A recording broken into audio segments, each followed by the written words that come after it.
Look at your hands. These are the hands of an apex species. The hands of a creature whose ancestors harnessed fire, conquered continents, split the atom, and built towering metropolises of glass and steel. You are the undisputed master of planet Earth. Yet tomorrow morning, you will likely wake up, walk into a designated room in your house, drop to your knees, and use a small plastic scoop to meticulously sift through a box of synthetic sand, carefully removing the feces of an 8-pound animal. And the most terrifying part? You won't feel humiliated. You will feel a bizarre sense of duty. You will spend your hard-earned money on gourmet ocean whitefish for them, while you eat instant noodles. You will contort your spine into unnatural positions just to avoid waking them up when they fall asleep on your legs. You will proudly refer to yourself as their owner. But let's engage in a simple thought experiment. If an advanced alien civilization were to send a probe to Earth and observe this exact dynamic, one species performing manual labor, providing free housing, and offering medical care, while the other species sleeps 16 hours a day and occasionally knocks a glass of water off a table, who would the aliens assume is the master, and who is the servant? Welcome to the greatest psychological heist in the history of the biological world. A heist not pulled off by a criminal syndicate, but by the creature currently purring on your lap. Today, we are going to dismantle the comforting illusion of pet ownership. Because the uncomfortable, scientifically backed truth is this: you do not own your cat, it owns you. And by the end of this journey, you will realize that your entire relationship with your feline companion is built on a foundation of evolutionary manipulation. Body content. The domestication myth and the illusion of choice. To understand the depth of this deception, we have to rewind the clock.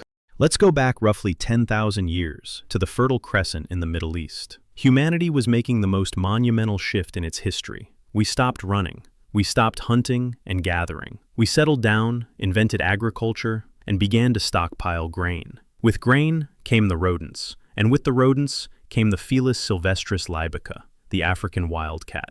Now look at how we treated every other animal we brought into our world. When humans needed to plow fields, we broke the spirit of the ox.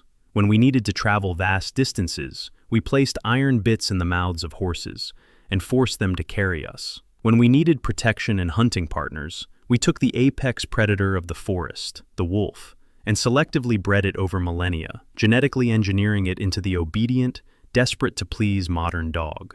We dominated them. We shaped their DNA to serve our exact economic and survival needs. But cats? Cats represent a glaring, unprecedented anomaly in the history of human civilization. We didn't domesticate them. We didn't break them. They domesticated themselves. The wildcat realized that human grain stores were essentially an all-you-can-eat buffet of mice. They simply walked into our primitive settlements, started eating the vermin, and made a calculated decision to stay.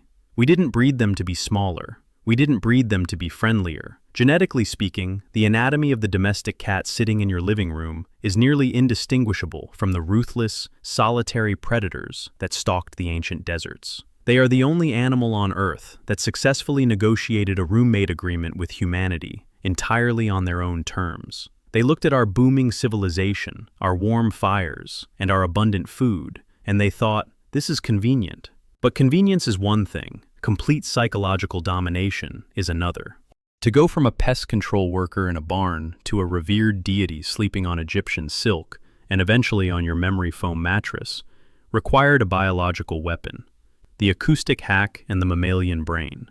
How exactly did a solitary desert predator convince a highly intelligent primate to take it inside and treat it like a child?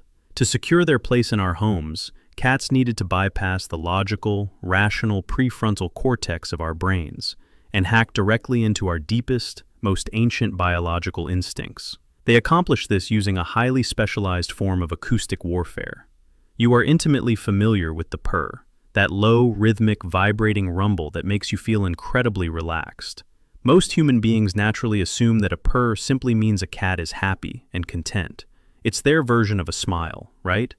Science tells a much darker, much more manipulative story. Researchers at the University of Sussex conducted a groundbreaking study on feline vocalizations. They noticed that cats don't just have one purr. They have developed a highly specific, secondary type of vocalization, known as the solicitation purr. This is the sound your cat makes when it wants food, when it wants a door opened, or when it demands your immediate attention. When acoustic engineers isolated this solicitation purr and ran it through audio analysis software, they found something hidden inside the low rumble. Buried within the standard 27 Hz vibration is a high-frequency spike, a sharp, urgent acoustic anomaly. When researchers compared this hidden frequency to a database of human sounds, the results were chilling. The frequency of a cat's solicitation purr perfectly matches the acoustic frequency of a crying human infant. Let the magnitude of that sink in. Your cat, over thousands of years of living alongside us, has evolved a localized acoustic signal designed to directly trigger the parental instinct in the human brain. As mammals, we are biologically hardwired to respond to the distress cry of a baby. We cannot ignore it. It bypasses our logic, causes an immediate spike in cortisol, our stress hormone, and triggers an overwhelming, unavoidable urge to provide care and nourishment.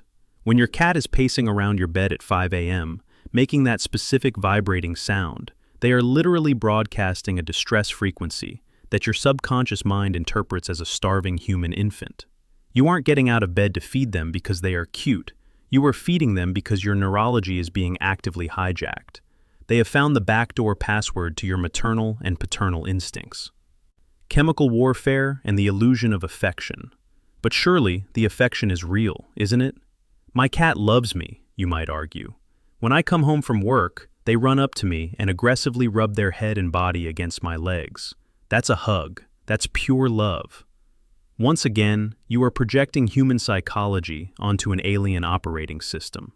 In the human world, physical contact, rubbing, and hugging are universal signs of affection and intimacy. But in the feline world, physical touch serves a very different primary function. Cats are heavily reliant on chemical communication. They possess specialized scent glands located strategically on their cheeks, their forehead, their lips, and the base of their tail. These glands secrete complex pheromones, chemical markers that are completely undetectable to the weak human olfactory system. In the wild, solitary predators like lions, tigers, and wildcats use these pheromones for a singular purpose: territorial marking. When a cat rubs its face against a tree, a rock, or a fence post, it is leaving a chemical signature that tells other predators, "I own this space. Stay away."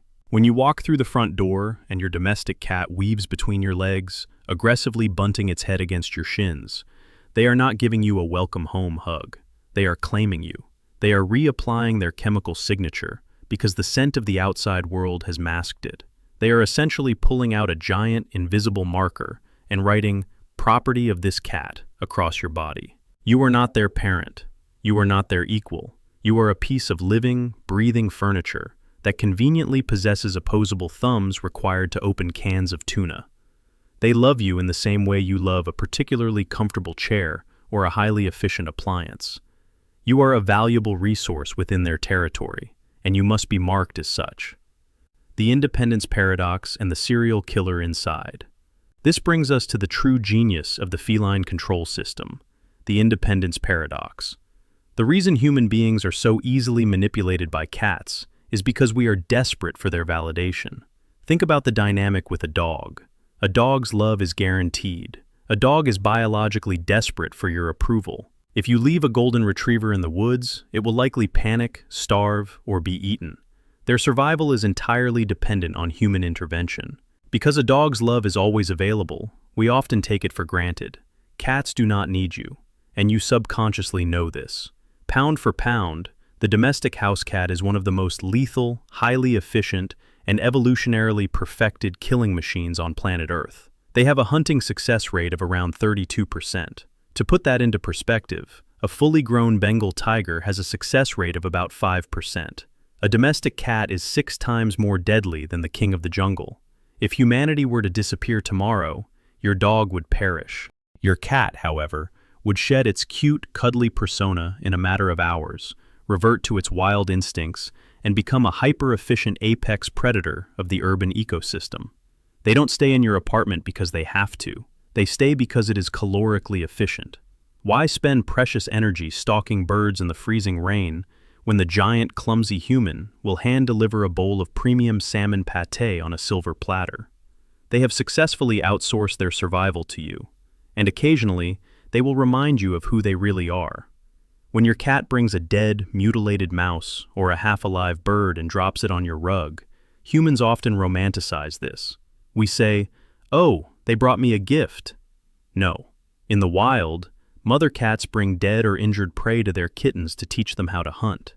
When your cat brings you a dead animal, they are looking at you, this giant, hairless, clumsy creature who has never successfully caught a bird in its life, and they are pitying you. They are bringing you food because they believe you are too incompetent to survive on your own. It is an act of supreme condescension. Chapter 5: Spatial Domination and the Panopticon. Because they view you as an incompetent roommate residing within their territory, they must manage your environment. This explains one of the most baffling and universal behaviors of the domestic cat, the absolute hatred of closed doors. You go to the bathroom. You shut the door for a moment of privacy. Instantly, a paw appears underneath the crack. There is frantic, aggressive scratching. Desperate, commanding meows echo through the hall. You open the door, expecting them to want to come in, sit on your lap, and be with you. But instead, the door swings open, the cat looks inside, stares at you with mild contempt, and simply walks away. Why do they do this? Because cats are territorial micromanagers.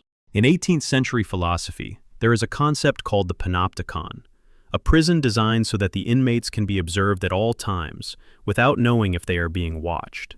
This creates a system of absolute control. To a cat, your house is their panopticon. They are the warden. A closed door represents a portion of their territory that they can no longer visually verify or control. It is a blind spot in their security network. They don't care about your privacy. They don't want to spend time with you while you shower. They simply demand that all access routes, all sight lines, and all sectors of their empire remain open for inspection at all hours of the day. By forcing you to open the door, they are re-establishing their spatial dominance.